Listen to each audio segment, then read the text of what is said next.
Hello, everybody. Welcome to another show on my Too Good to Be True podcast. I am your host, Pascal Mayala.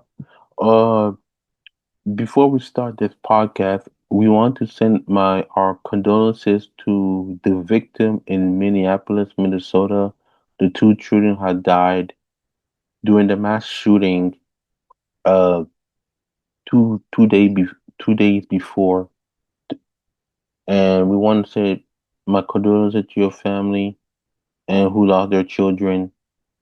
And I just want to say this before we start this, and say this and I'll repeat it: that school should be a place for safety, for children to be free, children to be safe, get an education. And this suspect shot himself in the head, shot himself, and I hope that everybody heals in Minneapolis, Minnesota, and my prayer is still with you and you lost of your children. That being said, let's go.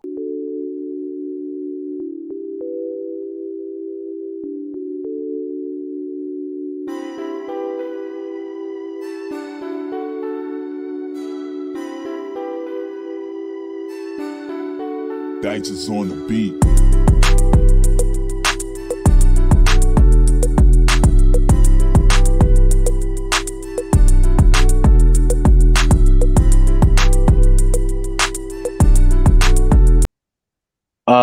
Welcome to this new podcast, the Too Good to Be True podcast with yourself, your host Pascal Mayela. So before we get our topic, we're gonna talk about the result of the sport that you missed on Thursday. So I will give you the result. So let's start with the WNBA.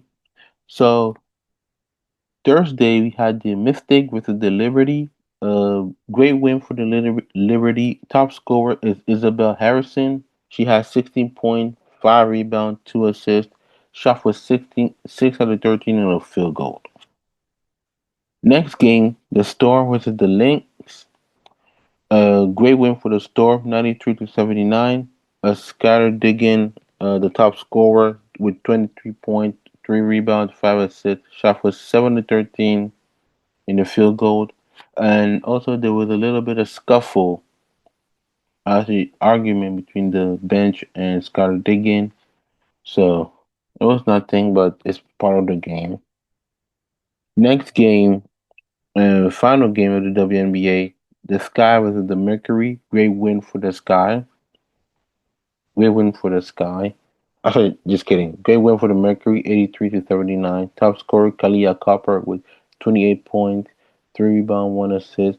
Shot for 9 to 16 on the field goal. Next topic we talking about is college football.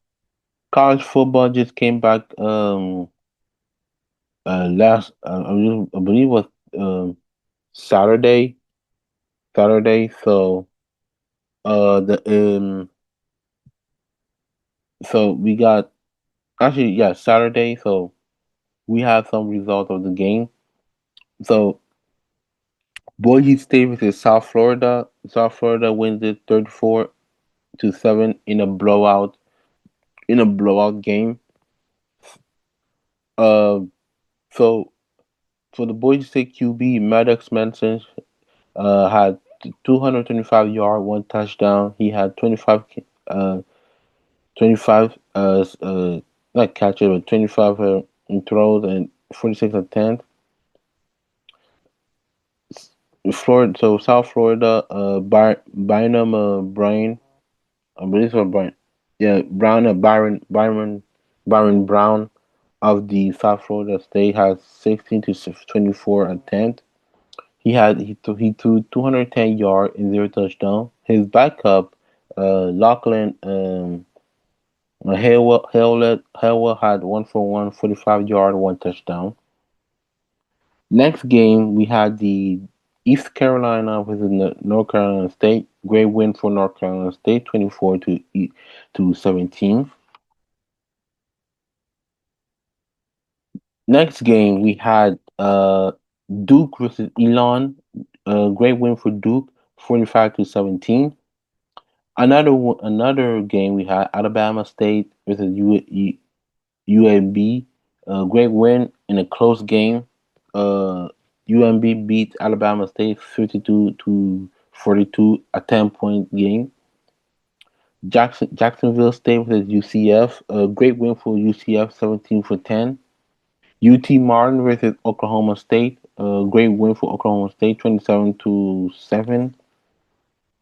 Houston versus SF Austin, 27 to 0.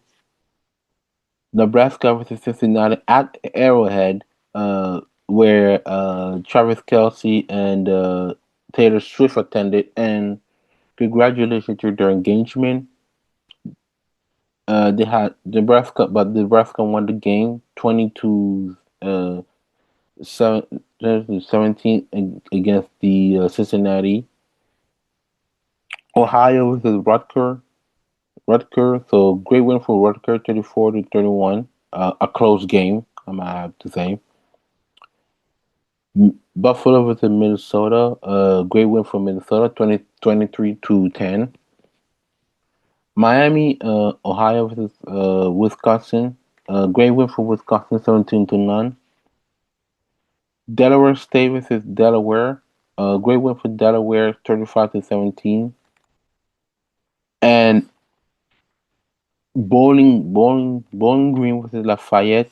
Great win for Bowling Green, 26 to 7. So those are the results of the college football. Um, so we're so happy that college football came back. I can't wait to watch it.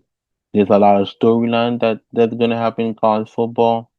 So we cannot wait to see the storyline what's gonna happen this season. Now we gonna have a topic that happened uh when I think it was Thursday. So for those who live under the rock, Micah Parsons has been traded to the Green Bay Packers for a contract for a, a 4-year contract, $180 million. So that plus includes uh, a guarantee of $120 million for a trade to against they traded for defensive tackle Kenny Clark and a two first round pick. Now, what are my thoughts about this trade? I think that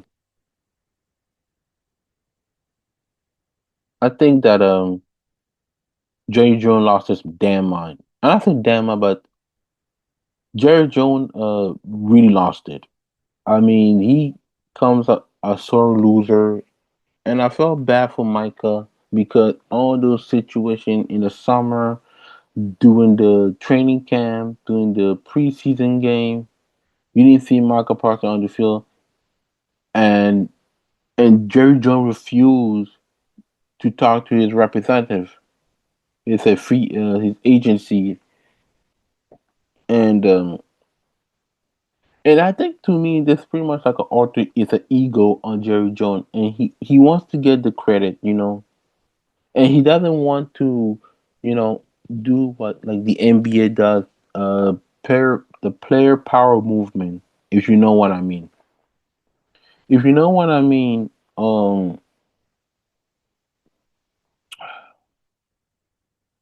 the NBA during the 2000 the late early mid to late 2010s, we see more and more player power movement. Even in the 2020 there were player power movement, and I feel like that the NFL doesn't do that, and he doesn't. Jerry Jones doesn't want to uh, let have the player power movement, and For a while, Micah Parson was just sitting there watching all those players like T.J. Watt, Miles Garrett, not Joe Burrow, but Jamar Chase. How did that contract? To me, it's very disrespectful for Micah, for disrespectful Jerry not to re-sign him. And now they're pretty much in the middle of nowhere. Now that Micah Parsons is gone, we saw the tweet of his former teammate. Now we have to call former teammate.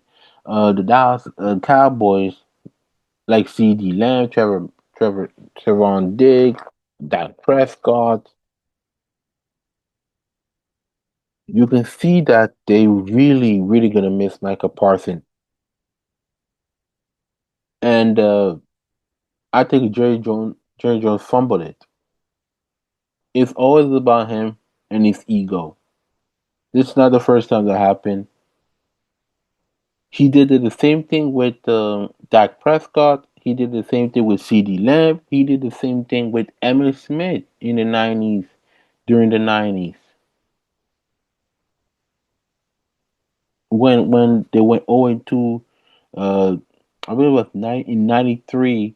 Yeah, '93, 0-2. So Jerry Jones signed Emmitt Smith. I don't remember what the sum is. If you can tell me what the sum is, comment on my video, please. So I want to know it. And to me, it feel like that Jerry Jones want to have the credit. Sorry if I'm yawning, man. I just came back for a vacation. But let's go. Let's continue. Jerry Jones wants to say that get the credit. He wants the credit. So that's why I said Jerry Jones love to get his credit. So it, it, it, it's sad to see Micah Parsons leave, but at the same time he has signed a 4 year contract with a guarantee in exchange for Kenny Clark, who by the way he said in a press conference that he was shocked that he got traded, and he was shocked that he got traded to the Dallas Cowboys, and I hope nothing but the best for him. So the first round pick, what does it mean? Maybe they'll get an okay player, in my opinion, to draft. But I don't think you can replace a pass rusher like Michael Parsons. I don't think they can because they don't grow on trees. Those players. So I don't know what's going to happen for the Cowboys. But now for the Green Bay Packer, what does it mean for the Green Bay Packer? Are they a contender? Yes. Are they a playoff contention? Oh, absolutely. Are they the number one in the division? No. That still go with the Detroit Lions. Because I can't sleep on Detroit Lions with Jared Goff and Martin and Sam Brown and Jamar Gibbs and the rest of the crew. I can't ignore that. But can they be in the top five contention in the top five in contention? Yes, because we have the Eagles, who are the defending champion. Who you got? Washington Commanders. You have the Lion. You have the Rams. You got also the Green Bay Packer. If you want to add 49ers, you can add them. They're the dark horse. And also the Buccaneers, both Buccaneers and the 49ers are the dark horse. So I can see that. I can see that for the Green Bay Packers, be a playoff contention, maybe going ahead to the Super Bowl, in my opinion. And what is that for the Dallas Cowboys? They are in the middle of nowhere. That's my opinion on this. The Dallas Cowboys are the middle of package, are the middle of nowhere. Yes, still you got Dak, C.D. Lamb. Now you added George Pickens. Now you added Kenny Clark. We don't know what he's gonna look like, but I think they're in the middle of the road, in my opinion. So nothing but the best for Jerry Jones.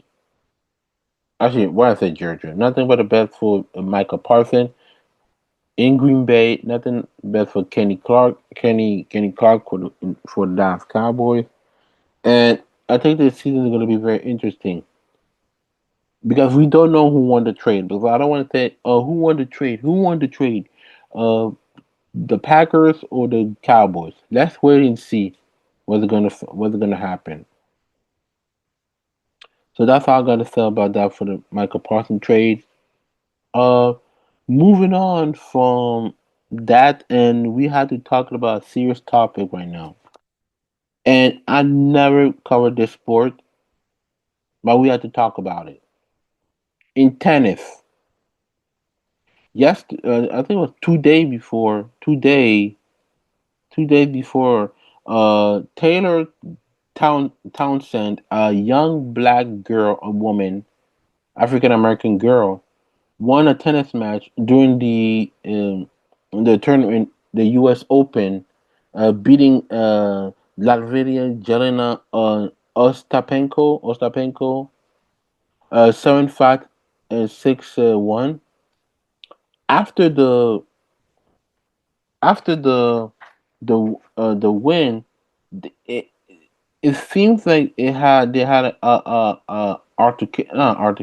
pretty much an altercation, not into a fight, but a argument, an argument. So I wanted to read this that I posted on my YouTube channel, Too Good to Be True podcast. Which, by the way, you can subscribe, like, notify, and leave your comment on my video and my YouTube channel. So so let's talk about it. But before we talk about it, don't forget. Just a little bit go back to the Michael Parson thing. Um, I said that the trade was pretty much weird, a weird, not a weird trade, but a shocking trade. 35 years ago, 35 years ago, Jerry Jones did something also that happened 35 years ago. Remember, Herschel Walker was traded to the Minnesota Vikings with a bunch of draft picks. And guess who won that draft pick? Who won it? Not the draft pick, but who won it? The Dallas Cowboys. Yeah, that was 35 years ago. Now, let's look for the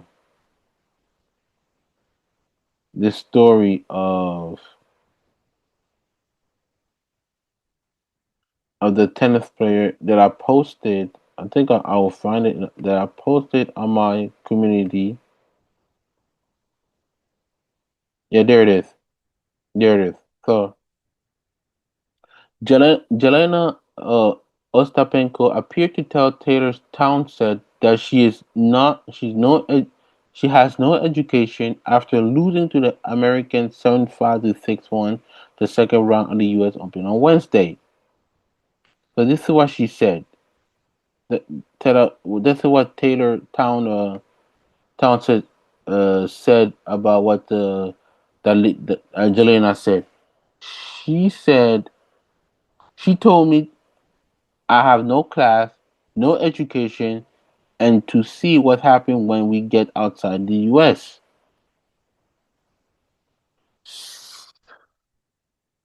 Here's my opinion about this comment, and this is not the first time we've seen something like that. Not the racist comment. Uh, Not this comment, but about Jelena Ostapenko. I mean, she's a sore loser. Let's be honest, people. She's a sore loser. And her behavior, this is not the first time that she behaved like that. She lost to a tennis game. I don't know where, to her opponent, and she also refused to shake the player's hand. So to me, that is a sore loser mentality for Jelena to Ostapenko. And for you to say, oh, she had no education, let me tell you, because I don't know Taylor Townsend very much, but I heard that she went to an HBCU. Maybe she has a degree or not. Leave your comment if she does have a degree and which college she went. I feel like she's very respectful and she was very, yeah. Tension was a little bit high, but she handled it very professional. And you had also Naomi Osaka came to Taylor Townsend defense. So to me, I was so happy for Naomi Osaka. Coco Golf said the same thing too. So to me, Miss Jelena Ostapenko, I know you're not going to see this. You're just a sore loser.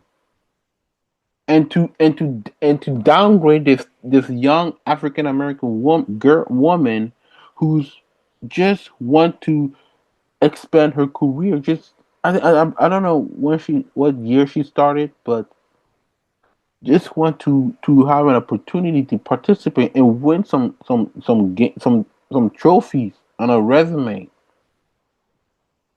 So I think it's selfish on her part. Um,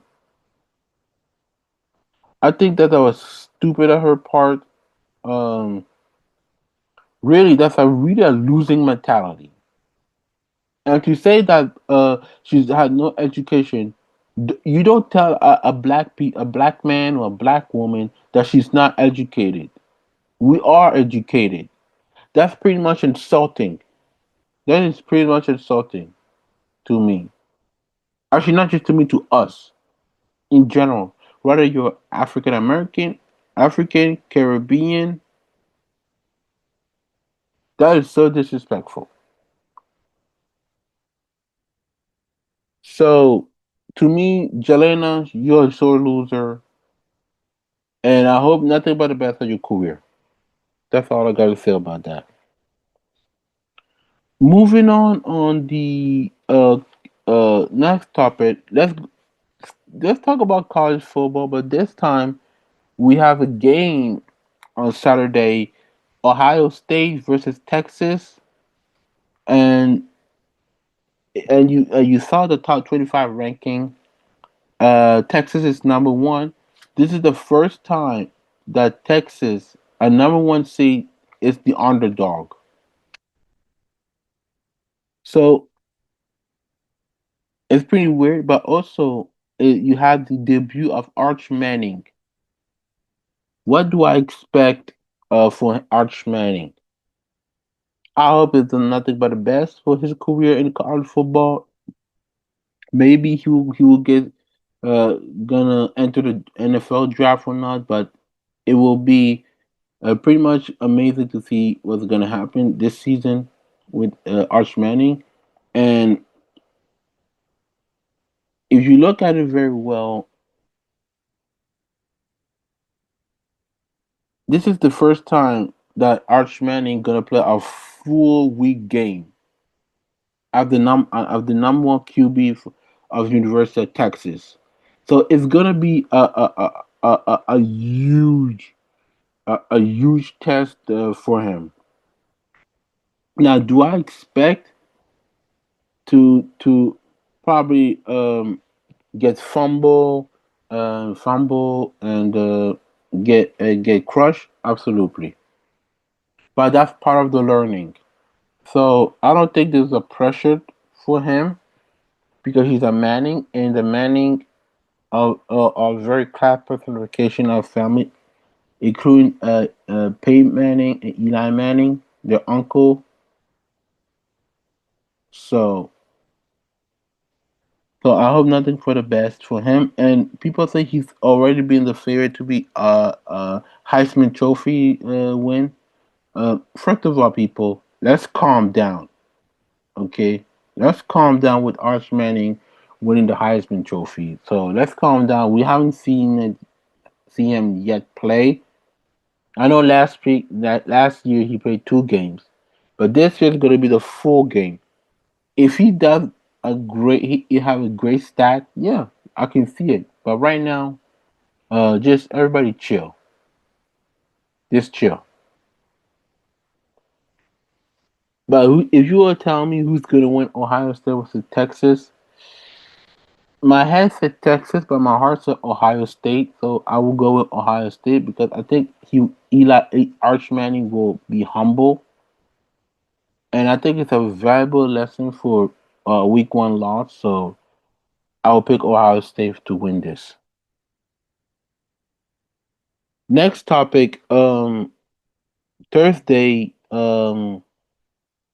We have the people have celebrated this artist, one of the all-time greats, um, the late great Michael Jackson. Should be alive with us. Should be in this world. Um, I'll tell you what. The late great Michael Jackson really inspired me every time I listen to his song, and I think that he didn't just inspire me. He inspired the whole world because you can never find a great human being like Michael Jackson. Yes, do you think that Michael has his flaws? Yeah, Michael Jackson has his flaws. A lot of those celebrities have flaws. It doesn't mean that they're not perfect. They're not perfect at all, but they're also human beings, just like you and me. But Michael Jackson is one of those people that I love to listen on my song because he